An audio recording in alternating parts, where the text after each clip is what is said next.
everyone, this is Aman Mittal welcoming you all back to another session of Must Read Current Affairs. The date of the day is 4th of January. तो ये कल का current affairs है जो आज हम pick कर रहे हैं. कुछ इंपॉर्टेंट आर्टिकल्स हैं जो आज हम डीप में डिस्कस करने वाले हैं and rest of the articles are just for the application part and for the revision purpose that we have selected from the date of 4th of January. So let us begin this particular session and to all the new learners जो आज हमारे साथ पहली बार associate हुए हैं. Please allow me some time to introduce to them few of the benefits of Unacademy subscription first. If you take Unacademy subscription, you get multiple benefits like you get access, unlimited access to all the courses and educators of the Unacademies on the Unacademy's platform. You get live test and doubt clearing sessions at regular interval जो ये ensure करते हैं कि आपका कोई भी grey area ना बचे और आपका रेगुलर बेसिस पे असेसमेंट होता रहे. You get daily live classes which makes the environment of class very much interactive and engaging. You can easily take the Unacademy subscription by downloading Unacademy's learning app and installing it on your mobile phone. दो तरीके के subscription आपको option में यहाँ पे offer होंगे like plus and iconic. Iconic में definitely कुछ एक्स्ट्रा बेनिफिट्स हैं जिसके कारण इसकी प्राइस स्लाइटली हायर है on the when you compare it from the plus subscription. तो Plus subscription ranges from 1 month to up till 36 months. Recommended plan would be an annual plan जो आपको पड़ेगा 49,500 rupees का. You can avail extra 10% off by applying my code NAMAN NAMAN and then the final price would be reduced to 44,550 rupees. अगर आप iconic choose करते हैं तो यहाँ पे 69,500 रुपीज का एनुअल सब्सक्रिप्शन प्लान है. अगेन 10% ऑफ आपको मिल जाएगा if you apply my code NAMAN and the final price then would be 62,550 rupees. My code not only offers you 10% discount but also my personal guidance and mentorship out here. Let us directly come on to the first article of the day. Let us see which is the first article that we are going to deal today. So I think the first article of the day is on the trans fats. Yeah, it is on the trans fats. So this article came yesterday in the Hindu newspaper and it talks basically about reducing the trans fatty acids in the vegetable oils and apart from that the consumed or the edible fatty products that we consume.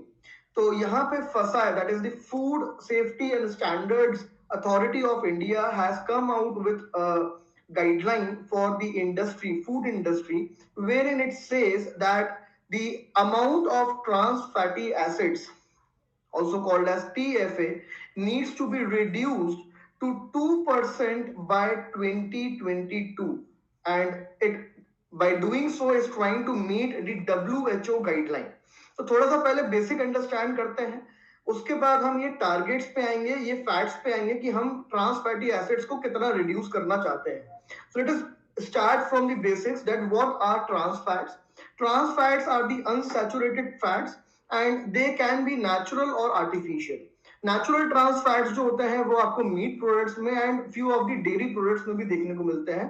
But the amount of trans fats in the natural form is very minimal. But when it is produced through the industries, we call it as artificial trans fats.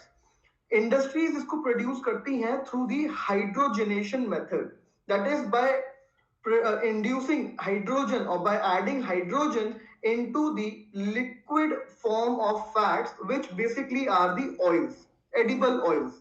तो जब liquid oils में आप hydrogen को add करते हैं so this process is called as hydrogenation and this is done at the industrial scale. Now why it is done?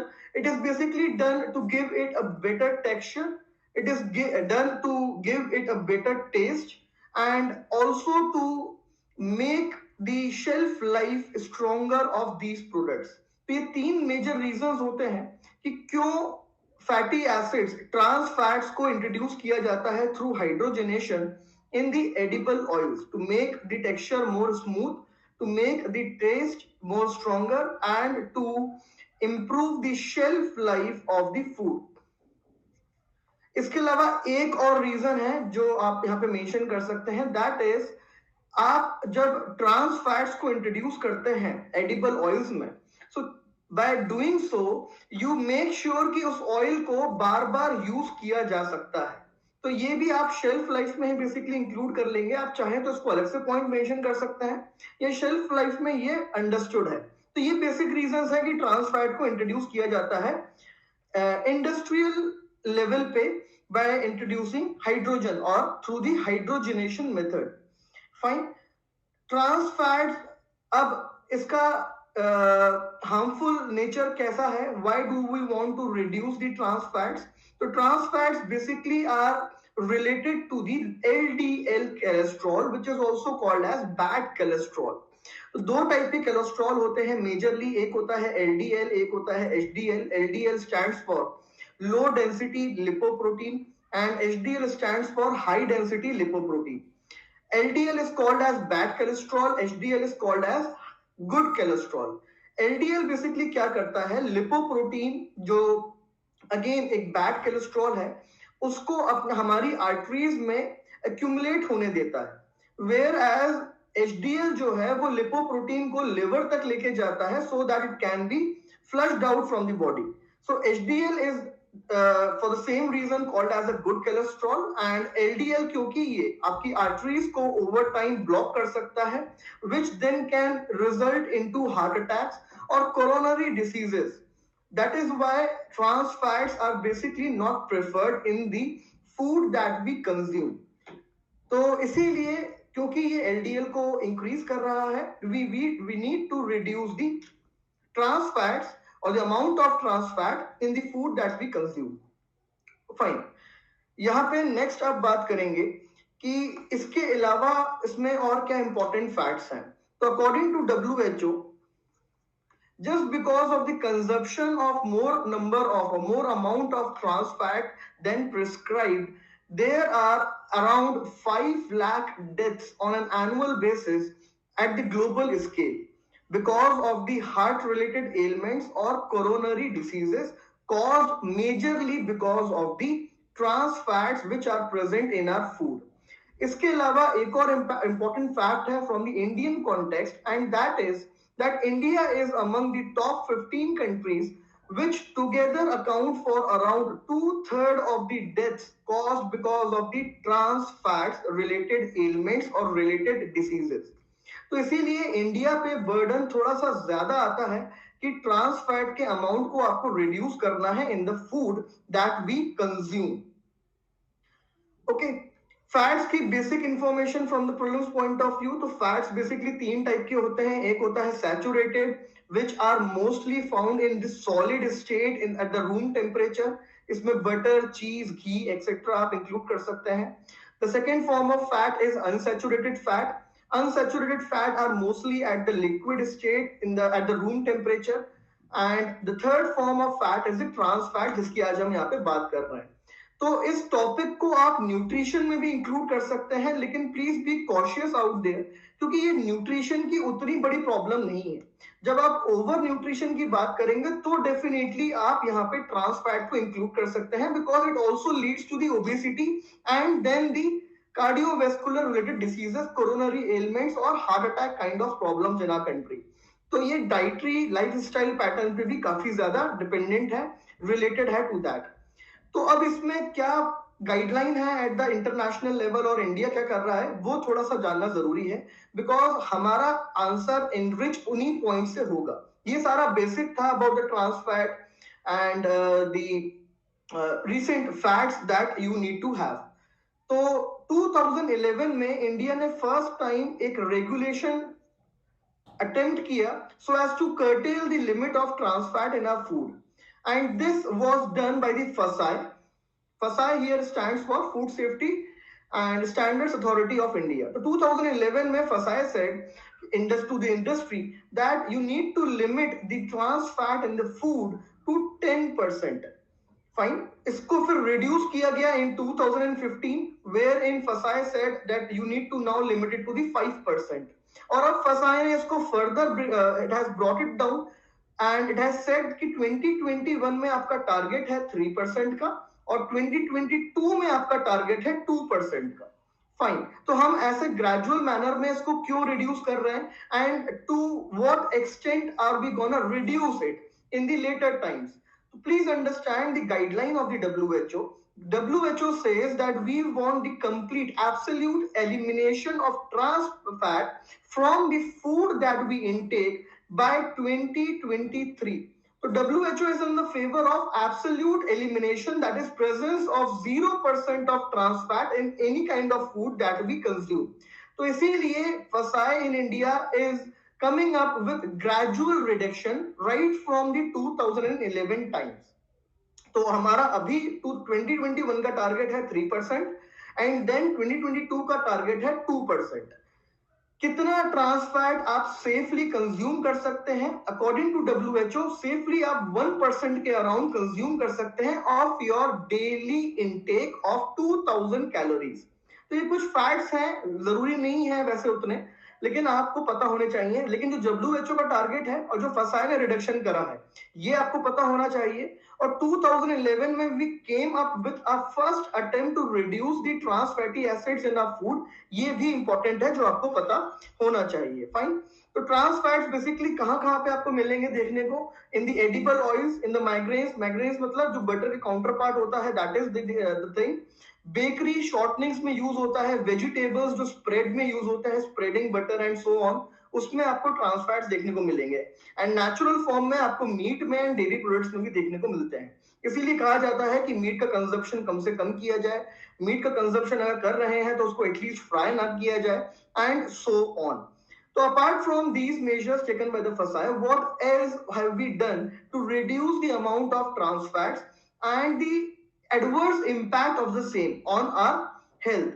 तो FSSAI ने एक साल पहले एक प्रोजेक्ट लॉन्च करा था, that is the RUCO project.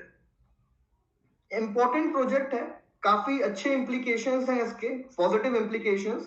So this was the project called as RUCO project. It stands for repurpose used cooking oil. Repurpose used cooking oil project. Now what was the objective and the major provisions of this project? तो ये project ये चाहता था कि जो भी restaurants हैं who are using more than 100 liters of edible oil in a day, we will restrict them, prohibit them from reusing the oil. क्योंकि आप ऑयल को जितना बार रीहीट करते हैं उतना ज्यादा वो ऑयल अनहेल्दी बनता है एंड अनफिट बनता है for the human consumption. So FSSAI has allowed maximum 3 times of using the reused oil. तो एक ऑयल को एक रेस्टोरेंट जो 100 लीटर ऑयल एक दिन में यूज कर रहा है अकॉर्डिंग टू द FSSAI, वो मैक्सिमम 3 बार यूज कर सकता है, not more than that. FSSAI says that there would be individuals and dedicated institutions जो आपके रेस्टोरेंट में आएंगे. You can offer to them, you can give them this reused oil or the RUCO oil, which these institutions then will take to the oil marketing companies and it will be used to create biodiesel. इससे biodiesel हम create करेंगे और इससे हम bio ATF fuel भी create करेंगे for the aviation sector. तो bio ETF for the aviation sector और जो बायो डीजल है जो Keshav I will talk about it later in the class. अभी क्लास को एकदम फ्लो में चलने देते हैं, इंपॉर्टेंट टॉपिक है. यूट्यूब वाला जो हमारा कोर्स है उसके बारे में हम थोड़ा सा डिस्कस करेंगे in the end of this class. Fine. तो बायोडीजल जो है इसको हम बनाएंगे for the normal vehicles. So fuel we will be using in the vehicles by blending it into the fuel that is as of now used in the vehicle. एक ethanol blending हो गई और एक biodiesel की blending हो गई. ethanol blending आप कहाँ पे कर रहे हो? Please remember आप पेट्रोल में कर रहे हो, डीजल में नहीं कर रहे हो. डीजल में जो blending आप करोगे that will be biodiesel, which can be easily derived from the RUCO project or the reused oil. अब इसके बेनिफिट्स क्या हैं?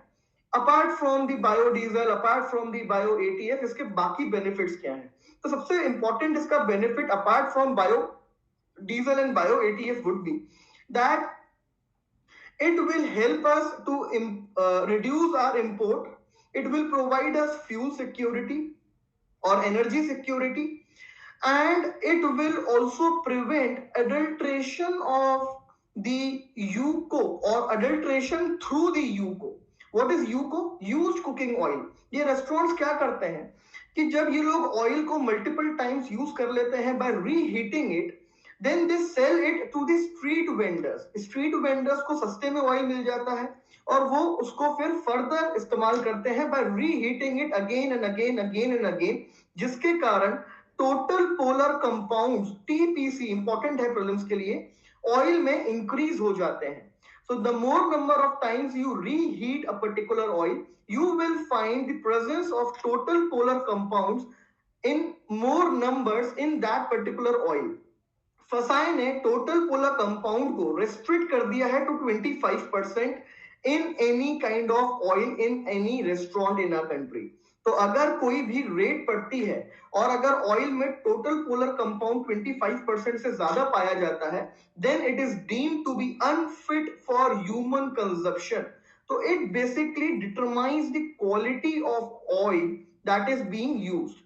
तो इससे भी डायरेक्ट इंपैक्ट पड़ रहा है ट्रांस फैट पे and overall health of the citizens of a country. तो अडल्ट्रेशन भी इससे रिड्यूस हो रहा है। And lastly you can talk about the energy security, जो हम अच्छा ऑलरेडी बात कर चुके हैं एनर्जी सिक्योरिटी की। तो ठीक है, ये सारे पॉइंट्स हैं इंपॉर्टेंट इसके, जो आप बेनिफिट्स में यूज करेंगे। Apart from used cooking oil, जो फसाई ने यहाँ पे अलाउ किया है कि आप रेस्टोरेंट की ग्रीस भी यूज कर सकते हैं for the development of biodiesels, and you can also go for the animal fats. तो जब जो नॉनवेज रेस्टोरेंट्स होते हैं उनमें एनिमल फैट्स भी काफी सारे कलेक्टेड रहते हैं, तो उससे भी वो लोग कई बार ऑयल क्रिएट कर लेते हैं और उसको यूज करते हैं। तो एनिमल फैट को भी आपको प्रोवाइड करना है, उसको आपको यूज नहीं करना है। किसी तरीके से जो रेस्टोरेंट ग्रीस होती है बेसिकली, उसको भी आपको यूज नहीं करना है। एंड जो आपने ऑयल एक बार यूज कर लिया है, you need not have to use that oil again. This is clear from the FSSAI's end. Okay, so this was, अच्छा एक चीज और जो हमारी रह गई, in the ill effects of consuming the trans fat, तो it also leads to the development of type 2 diabetes. वो भी आप वहां पे मेंशन कर लीजिएगा। टाइप 2 डायबिटीज भी हो जाती है due to the consumption of trans fats. तो ये आप न्यूट्रिशन, ओवर न्यूट्रिशन में भी यूज कर सकते हैं। इस पर डायरेक्ट कोई क्वेश्चन भी आ सकता है। क्या डायरेक्ट क्वेश्चन मेंस में तो इस पे नहीं आएगा, इंटरव्यू में हो सकता है आपसे पूछ लिया जाए। और एक यहाँ पे और एग्जांपल है जो आप यूज कर सकते हैं, so as to how to reduce the levels of trans fat and more importantly reduce the consumption of products, especially the processed food which usually contain higher amounts of trans fat। तो यहाँ पे आप fat tax की बात कर सकते हैं, जो केरला गवर्नमेंट ने इंट्रोड्यूस किया था कुछ टाइम पहले। It basically was an idea that was propounded in the European countries. वहां पे ये सारी प्रॉब्लम्स ज्यादा प्रेवलेंट है देन इन इंडिया। हमारे पास नॉर्मल खाना अभी अवेलेबल नहीं है, हम अभी नॉर्मल अंडर न्यूट्रिशन से ही फाइट कर रहे हैं। तो ओवर न्यूट्रिशन पे we will come on the later stages, जब we will be having more higher disposable income and so on. तो as of now our major problem is of under nutrition, लेकिन definitely कुछ certain sections of the affluent people में हम over nutrition की problem भी देख रहे हैं। और इसीलिए Kerala, specially the Kerala state and southern states of our country, they are facing with the problem of obesity in our country. तो वहां पे फैट टैक्स को इंट्रोड्यूस किया गया था on the processed food, and the idea was to make the processed food more costly, more expensive, and also to generate the awareness among the people so that the consumption of junk food in India can be brought down। तो ये basic है about the trans fat, इसको आप use करेंगे in the mains examination. Prelims में कुछ question आ सकता है डेफिनेटली। तो बेसिक फैक्ट्स आपके यहाँ से क्लियर है, और इंटरव्यू में भी आपको क्या बात करनी है क्या नहीं करनी है वो आपको यहाँ से एकदम क्लियर है। कुछ डाउट है आपको यहाँ पे तो आप मुझसे पूछ सकते हैं। Please don't be very much technical in this topic, कि अब आप फैट्स पे पीएचडी करने बैठ जाएंगे। सैचुरेटेड फैट में मोनोसैचुरेटेड फैट्स क्या होते हैं, पॉलीसैचुरेटेड फैट्स क्या होते हैं, देन उनमें अगेन चीजें क्या होती हैं, उतना आपको डिटेल में नहीं जाना है। आपको बस बेसिक अंडरस्टैंडिंग यहाँ पे डेवलप करनी है अपनी। आगे बढ़ सकते हैं, please give me a good to go signal. Otherwise कोई डाउट है आपको तो आप मुझसे पूछ सकते हैं। WHO की गाइडलाइन इंपॉर्टेंट है, याद रखिएगा। Okay, the next topic of the day is about the electric mobility mission. Although ये टॉपिक डायरेक्टली इन आर्टिकल्स में, ये 2 आर्टिकल्स हैं आज इंडियन एक्सप्रेस के, ऑल्दो इन 2 आर्टिकल्स में मेंशन नहीं है, but I am trying to derive the national electric mobility mission and the FAME scheme from these 2 articles। क्योंकि ये जो आर्टिकल बात कर रहे हैं ये बेसिकली मेजर लिमिटेशन था NEMM, that is the national electronic mobility mission और फेम स्कीम के फेलियर का। Okay, so what was the NEMM and FAME scheme? It was basically the National Electric Mobility Mission जो 2015 में government of India ने launch करी थी, and the target was to achieve 6 to 7 million of the electric vehicles or hybrid vehicles in our country by 2020. Now, why I am saying that it is a failed project or a failed mission? Because only 2% of the target could be achieved by the government of India till 2019. तो इसके बाद का latest data मेरे पास अभी as of now है नहीं, अगर news में कभी आता है तो आप इसको अपडेट कर सकते हैं। तो 2019 तक सिर्फ 2% का टारगेट गवर्नमेंट ने अचीव कर पाई थी। Although the idea was very strong and was very much progressive, wherein we were trying to facilitate the consumption and production and manufacturing of the electric or hybrid vehicles in our country. तो हमारा इसमें target था कि हम electric vehicles का adoption manufacturing increase करेंगे, and to realise the target, realise the objective of NEMM, we basically came out with the FAME scheme. FAME stands for Faster Adoption and Manufacturing of the electric and hybrid vehicles. So FAME basically is the implementation component or an implementation tool of the NEMM. You can understand that way. FAME दो FAME schemes launch करी गई, FAME 1, FAME 2। इसमें अलग अलग target set किए गए। Like FAME में target बनाया गया FAME 2 में कि हम 2600 charging station overall India, pan India level पे स्टैब्लिश करेंगे, ताकि जो चार्जिंग इंफ्रास्ट्रक्चर की प्रॉब्लम है इंडिया में उसे हम एलिमिनेट कर सकें।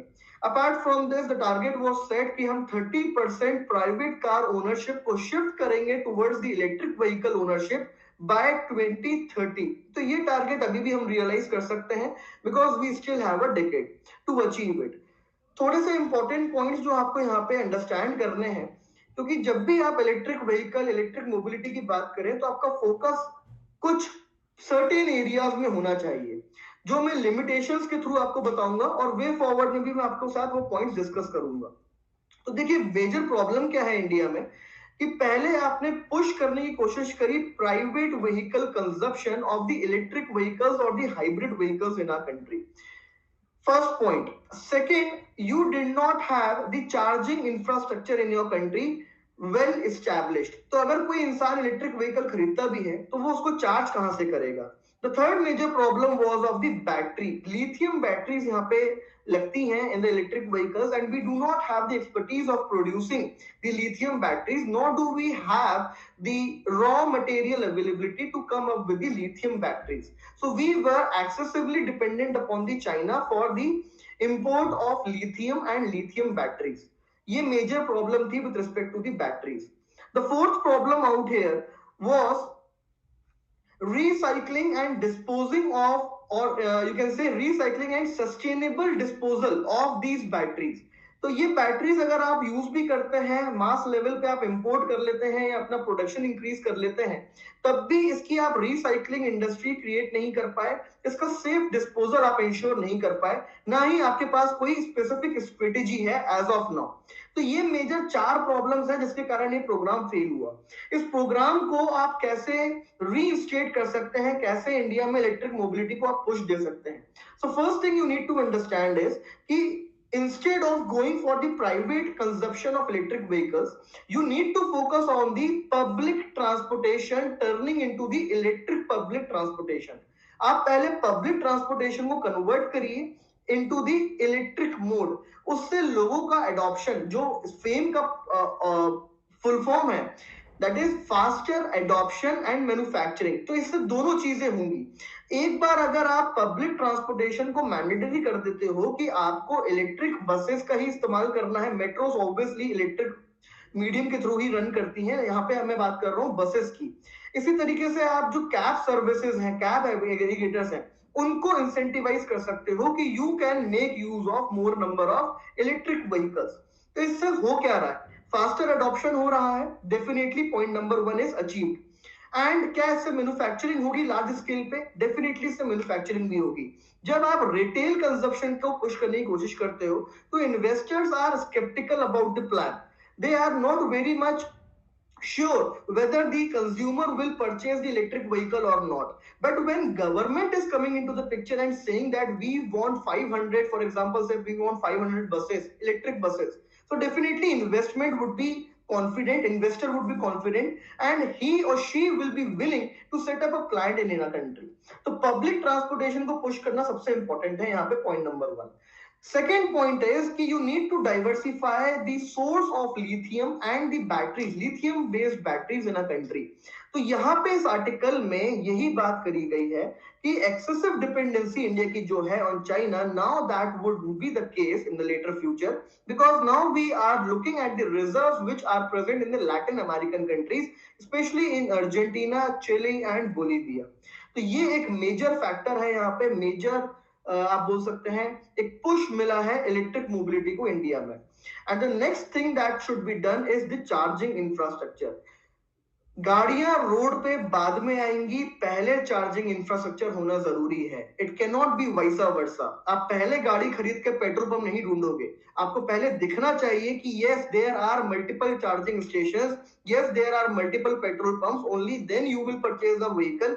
It is a common sense. तो इसीलिए चार्जिंग इंफ्रास्ट्रक्चर आपको क्रिएट करना पड़ेगा. डेफिनेटली यहाँ पे gestation period जो होगा, like the other infrastructure sector, it would be long.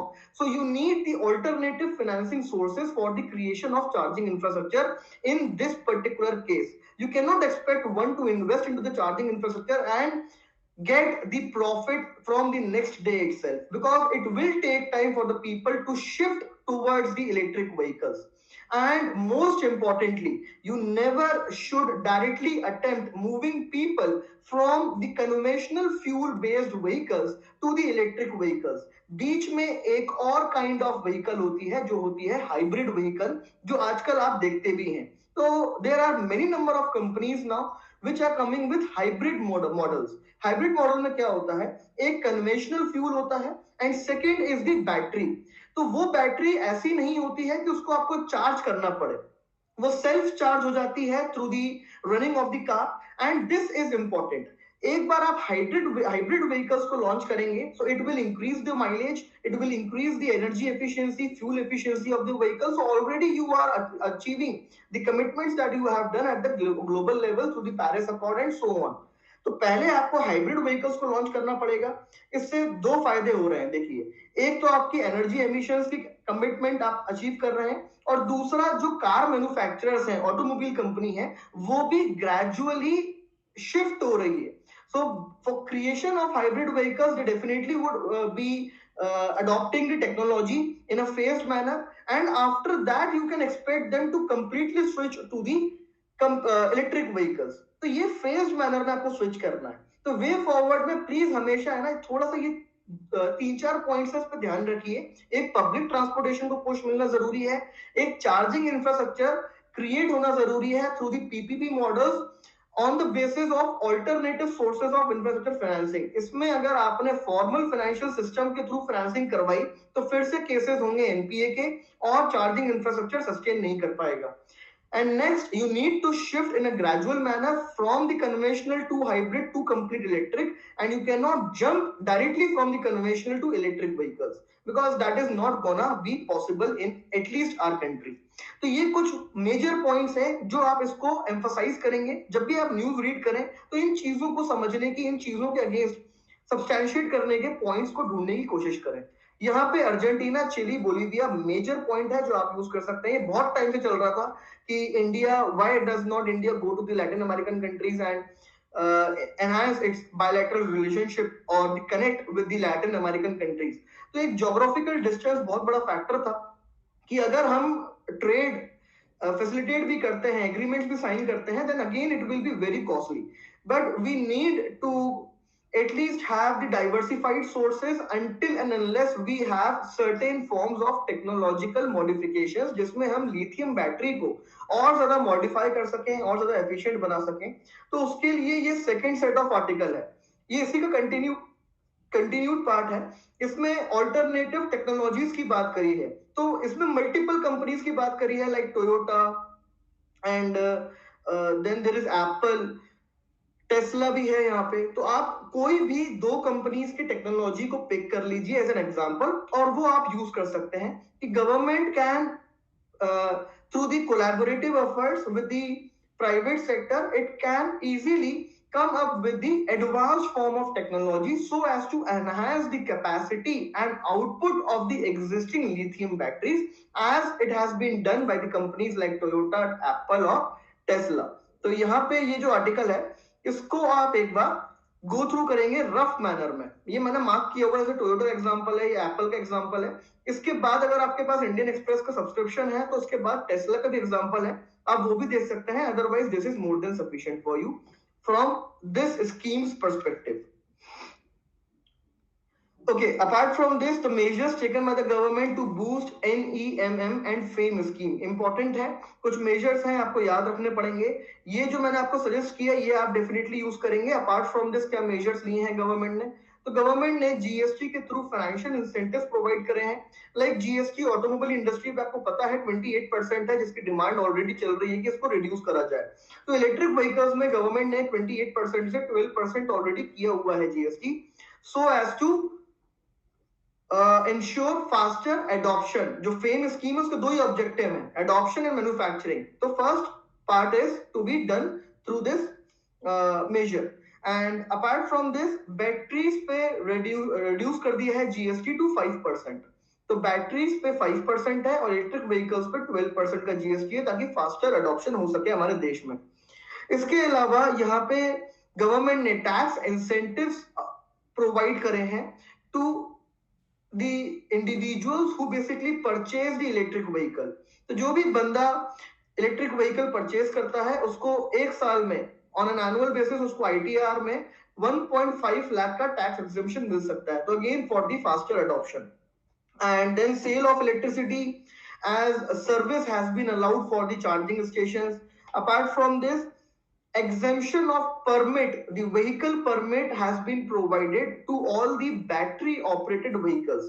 तो उनका वहां पे जो कॉस्ट, एडिशनल कॉस्ट खर्च होती है एक इंडिविजुअल की या एक ट्रांसपोर्टर की, कि उसको परमिट कॉस्ट पे करनी पड़ती है, उसको रिन्यूअल की कॉस्ट पे करनी पड़ती है, वो नहीं करनी पड़ेगी, बिकॉज परमिट एग्जेम्प्टेड है from any kind of battery operated vehicles in India. तो ये कुछ मेजर्स हैं जो गवर्नमेंट ने लिए हैं सो फार। इसके अलावा आप ये आर्टिकल के मेजर्स यहाँ पे इंक्लूड कर सकते हैं। एंड यहाँ पे इंडिया ने एक और पीएसयू डेवलप करी है, दैट इज द खनिज Videsh India limited. It was created in 2019। कुछ सर्टेन एग्जिस्टिंग पीएसयूज हैं, उनको यहाँ पे कोलैबोरेटिव एफर्ट में लेके आया गया और ये Khanij Videsh India Limited government ने क्रिएट करी to acquire the mineral assets such as lithium and cobalt. ठीक है, सिर्फ exclusively for the acquisition of strategic minerals ये एक पीएसयू गवर्नमेंट ने क्रिएट करी है। तो मैन्युफैक्चरिंग में हेल्प होगी, जो सेकंड कंपोनेंट है ऑफ द फेम स्कीम। ठीक है, आगे बढ़ सकते हैं। कोई डाउट यहाँ पे किसी को तो आप पूछिए, otherwise we will pick the next article of the day. Okay, अगला आर्टिकल उठाते हैं। This article came yesterday in the Hindu newspaper and it talks about the status of women in the agriculture of our country। तो कुछ core points हैं जो मैं आपके साथ डिस्कस करूंगा। मैं पूरा आर्टिकल आपके साथ डिस्कस नहीं करूंगा। यहां से जो क्रक्स मैंने निकाला है I am trying to deliver it to you. जो फैक्ट्स हैं बेसिकली आप यूज करेंगे एसए में, फेमिनाइजेशन ऑफ एग्रीकल्चर में, GS1 GS3 ऐसे, ये तीन जगह पे ये बहुत अच्छे फैक्ट्स हैं जो आप यूज कर सकते हैं। तो first fact is that 73% of the rural women in India are employed in the agriculture sector। So you can see the extent of feminization of agriculture in our country, जो significantly increase हो गया है। मुझे याद है कि 2013 के आसपास I read a fact which said that 60% of the women in India, in the rural India, are directly employed in the agriculture sector। So those days we used to write that there is feminization of agriculture in India, whereas 60% of the women are directly employed in the agriculture. So that has increased now, and today 73% of the rural women are directly in the farming activities। And the next important fact related to this fact is very important, and it says that only 12% of women own a land। So land holdings are among the women is only 12%. तो यहां से basically ये दो fact से basically बाकी सारी problem derive होती है। एक और फैक्ट इसमें आप अटैच कर सकते हैं जो सिर्फ एग्रीकल्चर में ही नहीं ओवरऑल इंडिया की पेट्रियार्कल आउटलुक को बताता है कि इंडिया में 83% of the land inherited goes to the male person. यहाँ पे इनहेरिटेड लैंड की बात कर रहा हूं मैं, जो आप बेसिकली हेरिटेज के तौर पे या you inherited from your forefathers और फादर एक्सेट्रा। तो 83% लैंड जो इस तरीके से विल के थ्रू आती है वो मेल्स को मिलती है और सिर्फ बची हुई लैंड विमेन को मिलती है इन इंडिया। तो ये तीन फैक्ट बहुत इंपॉर्टेंट है और यहां से आप बात कर सकते हैं बाकी चीजों की। तो बाकी चीजों को मैं आपके सामने डिड्यूस करूंगा। यहाँ पे एक और फैक्ट है 80%, 81 मैं लिख रहा हूं, आप 80 लिख लीजिए, इजी रहेगा याद रखने में। तो more than 80% of the women in India who are employed in the agriculture sector are from the marginalized community, that is from the SC, ST, OBC etc. तो 80% से ज्यादा women marginalized community से belong करती हैं। 73% rural women India में agriculture और farming activities में directly employed है।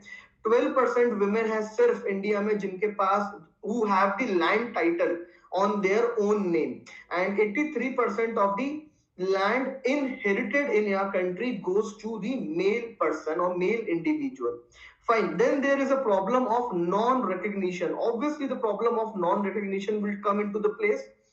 Non-recognition की problem यहाँ पे क्यों आएगी? Non-recognition की problem यहाँ पे आएगी because you do not have the land in your name.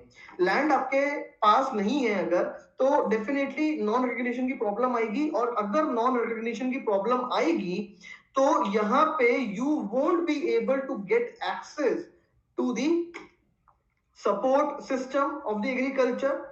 So you find the gendered access to support, to inputs and also to the market. So these are some of the problems that the women are facing in India due to the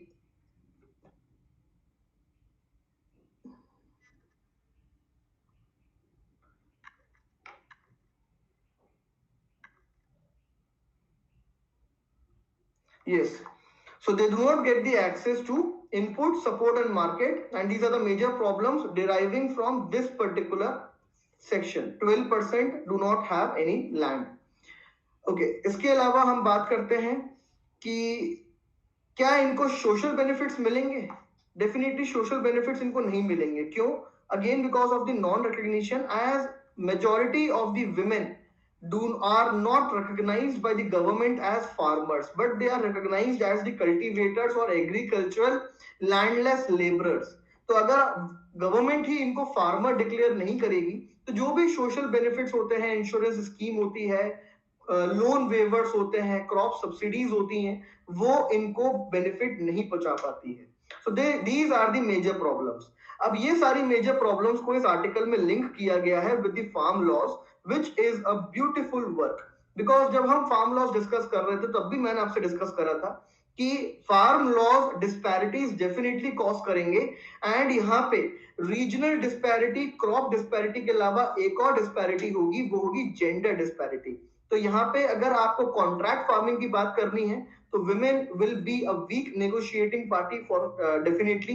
MSP women कम avail कर पाएगी because MSP में transportation hurdles हैं। तो women क्योंकि यहाँ पे उतनी ज्यादा यू कैन अंडरस्टैंड कि women कैसे उतना ट्रांसपोर्ट करेगी। 490 स्क्वायर किलोमीटर का एवरेज कवरेज एरिया है हमारे देश में according to the MS Swaminathan committee. So these are the major problems जो आप डेफिनेटली बता सकते हैं with respect to agriculture, feminisation of agriculture, women rural areas में क्या फेस करती है, etcetera.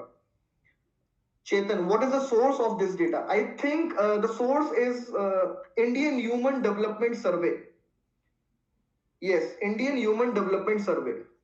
The writer has mentioned this. So you can mention also the Indian Human Development Survey whenever you talk about this data. आगे बढ़ सकते हैं। Farm laws को please यहाँ पे लिंक करना क्योंकि उसका यहाँ पे रोल है। कॉन्ट्रैक्ट फार्मिंग में भी इसका रोल है, एमएसपी में भी इसका रोल है, और वेयर हाउसिंग में जो हम बात करते हैं, अगर आप इसकी बात करें स्टॉक होल्डिंग लिमिटेशंस जो गवर्नमेंट ने रिलैक्स करी हैं, तो उसमें भी विमेन को कुछ ज्यादा फायदा नहीं होगा, because that would be the benefit, most of the benefit would be reaped by the multinational companies and so on. Essential commodities. Okay, the next article talks about the lightning strikes. Now the good thing about the lightning strikes is, or you can say an unfortunate thing about the lightning strikes is that this kind of a disaster in India has not been yet notified as a disaster, despite of the fact that 33% of the deaths in India caused on an annual basis are because of the lightning disaster across all the disaster. तो India में जितने disaster से death होती हैं एक साल में, 33% lightning के कारण होती है, and yet we have not declared lightning as a disaster in our country. तो क्योंकि हम डिजास्टर मैनेजमेंट की क्लासेस ऑलमोस्ट, तो मेरा एक सेशन आई थिंक बचा हुआ है अभी, मैंने एक सेशन और लेना है डिजास्टर मैनेजमेंट में, and I will be taking that session on industrial disaster and biological disaster. After that I will be concluding disaster management. उसके बाद क्या पिक करेंगे देखेंगे. तो वहां पे हमने एक बात डिस्कस करी थी about heat waves as well. Heat wave को भी अभी तक नेशनल लेवल पे नोटिफाई नहीं किया गया है एज डिजास्टर. तो जब आप डिजास्टर नोटिफाई नहीं करते हो किसी एक पर्टिकुलर एक्सट्रीम वेदर इवेंट को या क्लाइमेटिक इवेंट को, तो उसमें डेफिनेटली आप डीएम एक्ट के थ्रू जो भी प्रोविजंस अवेलेबल हैं उसका बेनिफिट नहीं रीप कर सकते हो. This is the first problem. You come out or you either do not come out or you come out very late with the NDMA guidelines. तो NDMA guidelines heat wave के respect में generate हो चुकी हैं, develop and disseminate हो चुकी हैं. Lightning के केस में भी जो गाइडलाइंस है एनडीएमए की, वो यहाँ पे रिलीज कर चुका है NDMA, but the problem here is of the implementation. Again because the nodal agency national disaster management authority के पास यहाँ पे डायरेक्ट पावर्स नहीं है कि वो until and unless that disaster is mentioned under the DM Act. तो जब तक डिजास्टर मैनेजमेंट एक्ट में कोई डिजास्टर नहीं है तब तक कोई भी सेंट्रल अथॉरिटी उस पर कैसे स्ट्रेटेजाइज कर सकती है, कैसे उस पर फॉलो अप ले सकती है. Please try to understand this. तो it totally depends upon the state government कि स्टेट गवर्नमेंट यहाँ पे कैसे फंक्शन कर रही है. सेंट्रल गवर्नमेंट यहाँ पे मैक्सिमम ये कर सकती है कि वो फोरकास्टिंग सिस्टम्स को, फोरकास्टिंग मॉडल्स को स्ट्रेंथन कर सकती है. तो यहाँ पे भी वही बात करी गई है कि that the need is to improve the forecasting system, the need is to install more lightning protection devices. यहाँ पे एग्जांपल है उड़ीसा गवर्नमेंट का, क्योंकि उड़ीसा में नंबर ऑफ साइक्लोन ज्यादा आते हैं, तो उड़ीसा ने जो टेम्पररी एंड परमानेंट शेल्टर्स बनाए हुए हैं, रिलीफ शेल्टर्स, वो शेल्टर्स उड़ीसा गवर्नमेंट ने इंश्योर करे हैं that those shelters have the lightning arresters. And because of this Odisha में लाइटनिंग के कारण सबसे कम डेथ्स हैं. सबसे ज्यादा डेथ्स लाइटनिंग के कारण इंडिया में Bihar UP side, Bihar UP Jharkhand इन रीजन्स में देखी जाती है.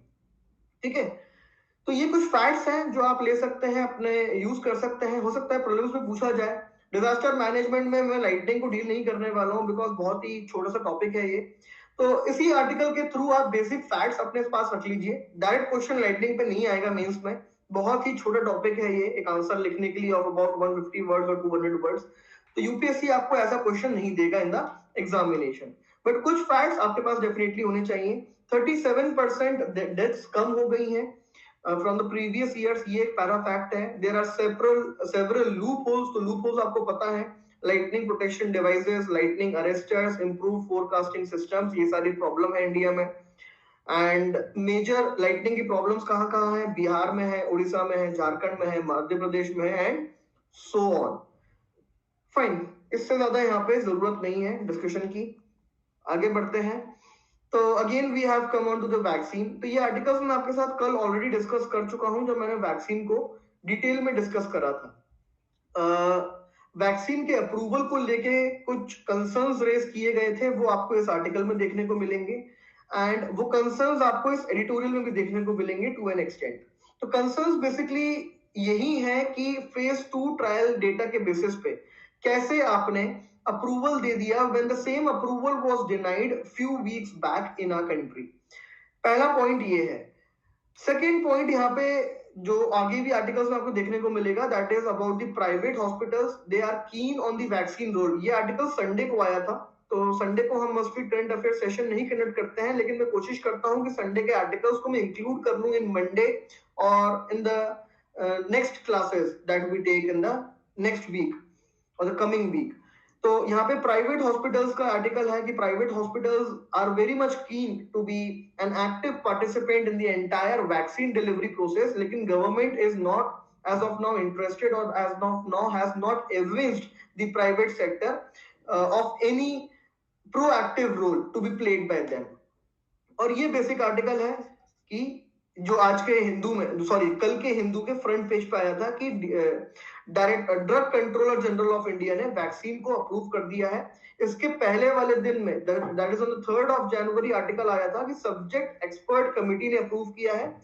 तो ये एक तरीके से प्रिलिमिनरी कमिटी है, and after this the final authority that is the drug controller general of India ने अप्रूवल दे दिया था to the Covishield and Covaxin, the vaccines that will be from now on manufactured and delivered in India only for the restricted use, that is ये publicly available नहीं होगी, ये restricted use के लिए ही मिलेगी. तो CoWIN app and so on ये आपको याद रहना चाहिए. बाकी कल हम इसमें डिटेल में डिस्कस कर ही चुके हैं. आपको कोई डाउट है तो आप मुझसे पूछ सकते हैं, अदरवाइज यहाँ से हम आगे बढ़ते हैं, बिकॉज ये सारी चीजें हम कल डिस्कस कर चुके हैं डिटेल में.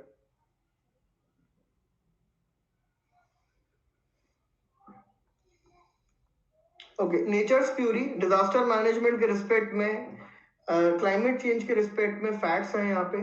तो CEEW के जो रिपोर्ट आई थी, that was very important report. उसके फैक्ट्स को बार बार यूज कर रहे हैं media houses to further analyse on the events of the climate change and events of extreme weather events, extreme weather basically.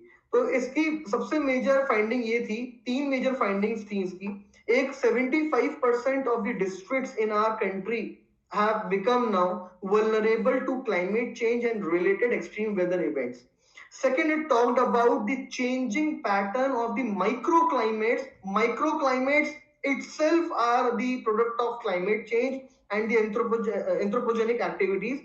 Now, if the pattern of microclimates are going to change, then उसके जो further impacts होंगे उस पर studies करना, उस पर R&D करना ज्यादा जरूरी बन जाता है. And third, it talked about the shifting of the extreme weather climate events like floods to droughts and droughts to floods. तो पहले ऐसे रीजन्स जहां पे ड्रॉट्स आया करती थी, अब वहां पे फ्लड्स आती हैं. ये मैप आपको ये क्लियरली बताता है. ये जो ब्लू वाला रीजन है, यहाँ पे drought, from drought to floods the region has moved. और जो येलो वाला, ऑरेंज वाला पार्ट है, here from flood to drought the regions have shifted. तो वाइस वर्सा ये फिनोमेना एक्ट हुआ है. And this is also the shift in the pattern. तो माइक्रो क्लाइमेट एक माइक्रो स्केल पे शिफ्टिंग है, और ये जो पैटर्न है ये एक लार्जर स्केल पे शिफ्टिंग है. एक गया डिस्ट्रिक्ट बहुत इंपॉर्टेंट है जो आप नहीं भूल सकते हैं. एक पहली बार इंडिया में ऐसा ऑब्जर्व किया गया है कि एक ही डिस्ट्रिक्ट में, आधे डिस्ट्रिक्ट में फ्लड थी और आधे डिस्ट्रिक्ट में ड्रॉट थी. तो these kind of new challenges are there which have been brought in by the climate change and related extreme climate weather events. तो इस आर्टिकल में यही कुछ फैक्ट्स डिस्कस किए गए हैं. Like the floods in India, the average of floods in India has rose from the 3 floods between 1970 to 2004 to 11 floods between 2005 to 2019. ये facts आपको याद नहीं रखने हैं, आप बस अपनी अंडरस्टैंडिंग के लिए एक बार गो थ्रू कर सकते हैं. फाइन. तो एक फ्लड का फैक्ट है, साइक्लोन का फ्लैट फैक्ट है और ड्रॉट का फ्लैट फैक्ट है, एंड ये चेंजिंग पैटर्न की बात हुई है यहाँ पे, डेटा पॉइंट है. ठीक है. ओके, चाइना का assertive attitude. So when we talk about the China's assertive attitude, you now have an additional point to mention in the examination, especially in the interview stage and in the mains stage. सिर्फ एक line में आपको ये fact mention करना है, although इसको मैं थोड़ा सा आपके लिए एक्सप्लेन कर दूंगा यहाँ पे. तो यहाँ पे चाइना ने एक नया डिफेंस लॉ में अपना डिफेंस लॉ में अमेंडमेंट किया है, and through this particular amendment China has now assumed, the president of China has assumed now more powers for the mobilization of military. अब mobilization of military in China can be done even for the outer space related events जो पहले mentioned नहीं था. It can now even be done for the electromagnetic networks. तो अगर China के electromagnetic networks में कोई problem cause करता है, यहाँ पे कोई हैकिंग एक्टिविटी करता है या इनको कोई किसी तरीके से डैमेज करता है, so China has now the right to declare war against that individual, against that country. Getting my point? इस तरीके से चाइना ने अपने असर्टिव एटीट्यूड को और ज्यादा फर्म बनाया है bye amending the China's national defence law and giving the CMC, ये याद रखना, CMC that is the central military commission, the apex body of the China, which is directly headed by the president of China, that is Xi Jinping. तो ये इसको head करते हैं, and now the China has given this CMC more powers. यहाँ पे एक और important चीज है, तो आउटर स्पेस इलेक्ट्रोमैग्नेटिक हो गया, and even it has included the infrastructure, specially the BRI project. तो इंडिया के केस में अगर आप अज्यूम करें कि इंडिया अगर सीपैक पे अटैक करता है या सीपैक को रिस्ट्रिक्ट करने की कोशिश करता है, सीपैक में फर्दर डेवलपमेंट को प्रिवेंट करता है, so that now can become a reason for the China CMC to mobilize its army, its PLA, People's Liberation Army, against India. और 2016 में चाइना ने ऑलरेडी अपने की डिफेंस रिफॉर्म्स को इंप्लीमेंट कर लिया था, जहां पे उसने इंटीग्रेटेड थिएटर कमांड को इंस्टॉल कर लिया है, इंप्लीमेंट कर लिया है, and it has now 5 integrated theatre commands. One that is the western theater command, exclusively dedicated, it is the largest theater command of all the 5 theater commands that China has made in 2016 and is exclusively dedicated towards India. तो China अब infrastructure, outer space भी important है India के लिए, क्योंकि India ने ASAT technology, anti satellite technology का इस्तेमाल किया था मिशन शक्ति के थ्रू. तो यहाँ पे भी इंडिया को ये डायरेक्टली एक असर्टिव एटीट्यूड की तरह देखना चाहिए. फाइन. तो इंडिया, चाइना बेसिकली अपना ग्लोबल सिक्योरिटी गवर्नेंस में इंफ्लुएंस इंक्रीज करना चाह रहा है और एक नए इंटरनेशनल रूल्स सेट करना चाह रहा है through these kind of amendments. Also, China has made one target that it will make its military world class, equivalent to USA's military by 2049. ये चाइना ने अपना टारगेट सेट किया है through this particular amendment.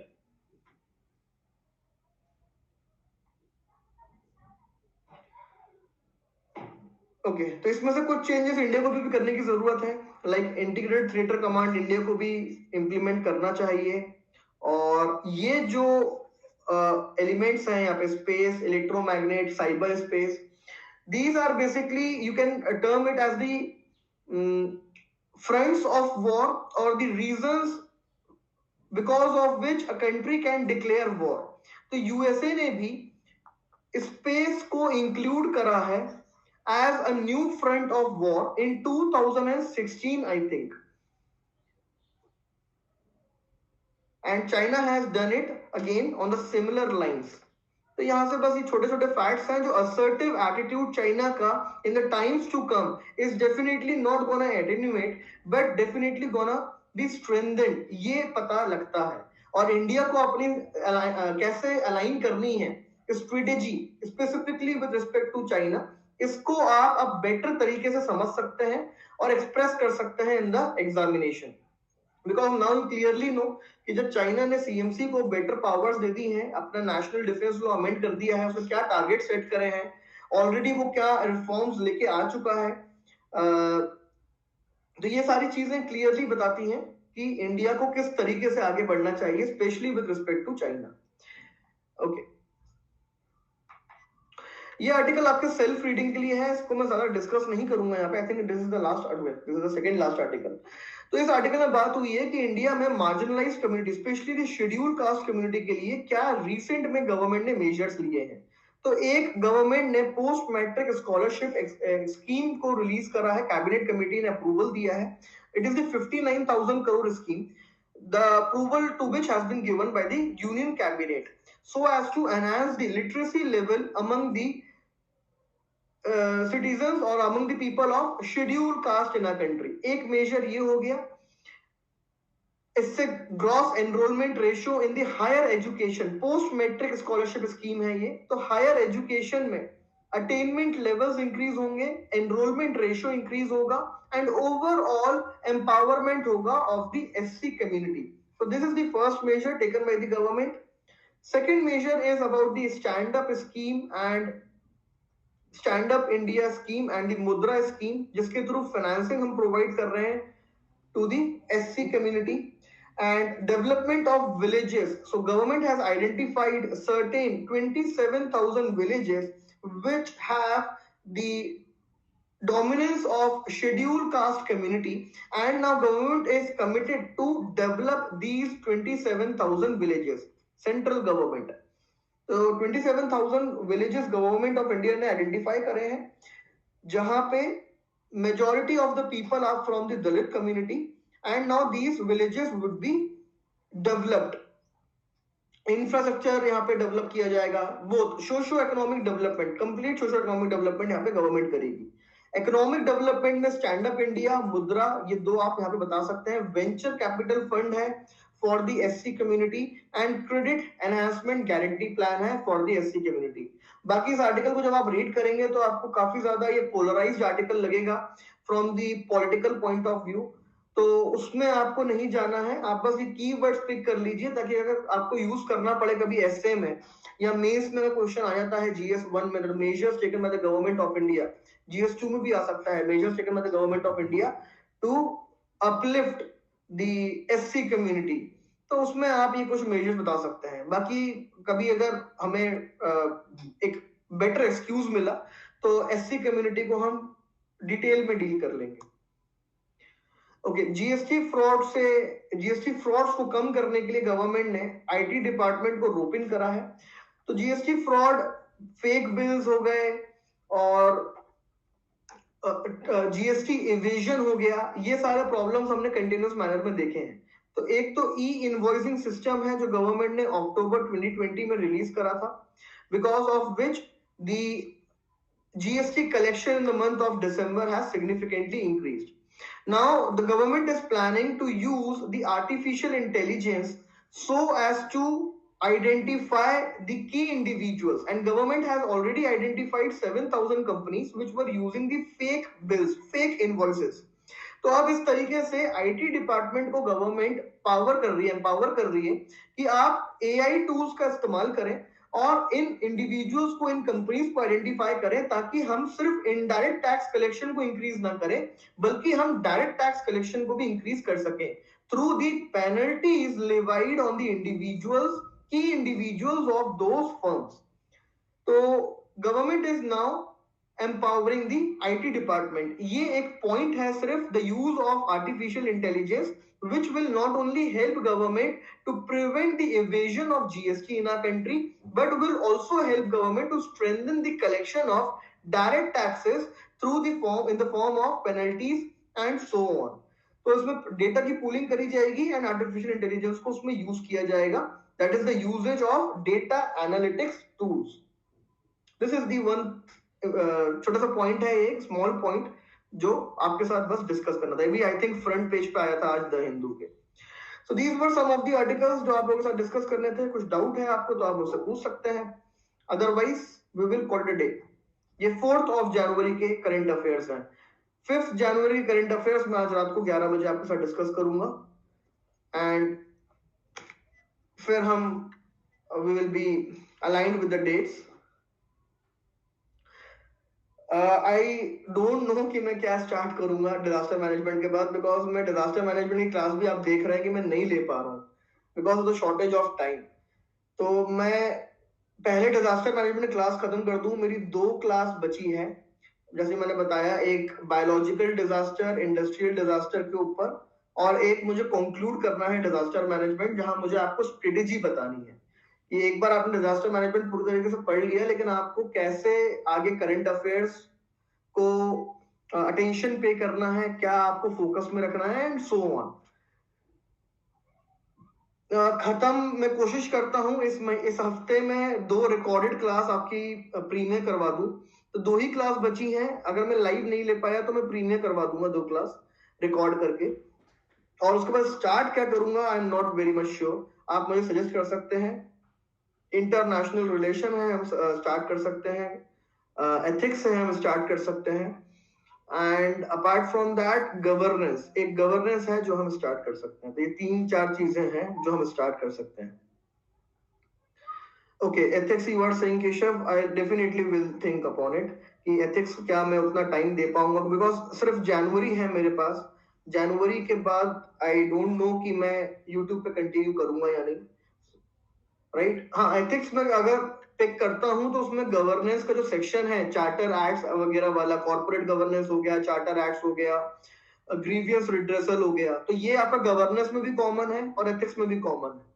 Ethics में बस case study के form में आपके सामने ये चीजें पूछी जाती हैं, जहां पे आपको एथिक्स का जो फर्स्ट पार्ट है, जहां पे एथिकल वैल्यूज प्रिंसिपल्स की बात होती है, बेसिक्स की बात होती है, अंडरस्टैंडिंग ऑफ द एथिक्स की बात होती है, वो अप्लाई करना पड़ता है।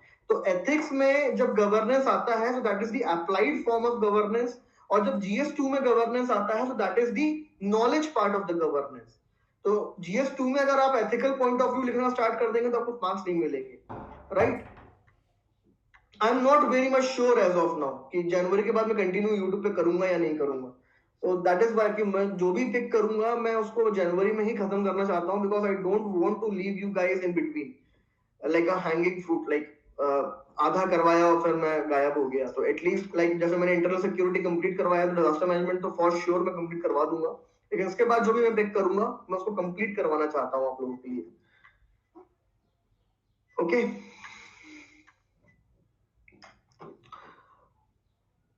और किसी को कोई डाउट है?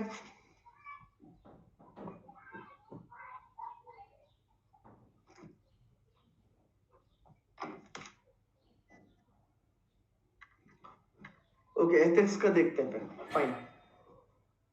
Okay, thank you all for, let's call it a day. Thank you all for the patient listening. Have a great day.